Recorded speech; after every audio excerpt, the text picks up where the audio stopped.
ఆలస్యం ఆనందాన్ని కోల్పోనిస్తుంది. ఒక చిన్న గ్రామంలో మాధవ్ అనే రైతు తన కుమారుడు రఘుతో కలిసి ఉండేవాడు. మాధవ్ చాలా క్రమశిక్షణ గల వ్యక్తి. అయితే రఘు పనులను ఎప్పుడూ వాయిదా వేస్తుండేవాడు. ఒకరోజు మాధవ్ తన కుమారుడిని పిలిచి, రఘు, మన తోటలోని పండ్ల చెట్లను ఇప్పుడు కోయాలి. లేకపోతే పక్షులు వాటిని తింటాయి, లేదా పండ్లు నేలకి పడిపోయి కుళ్ళిపోతాయి అని చెప్పాడు. రఘు ఆలోచించి, నాన్నా, ఇప్పుడే ఎందుకు? రేపు కోయొచ్చు కదా. ఇప్పుడు విశ్రాంతిగా ఉంటాను అని చెప్పాడు. మాధవ్ ఏమీ అనలేదు. మరుసటి రోజు రఘు తోటకు వెళ్లాడు. కాని అక్కడ పరిస్థితి చూసి ఆశ్చర్యపోయాడు.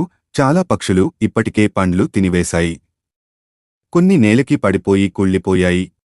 మిగిలినవి తక్కువే ఉన్నాయి. రఘు బాధతో తండ్రి వద్దకు వెళ్లి, నాన్నా, నేను ముందుకొస్తే ఇవన్నీ వృథా అయ్యేవి కావు.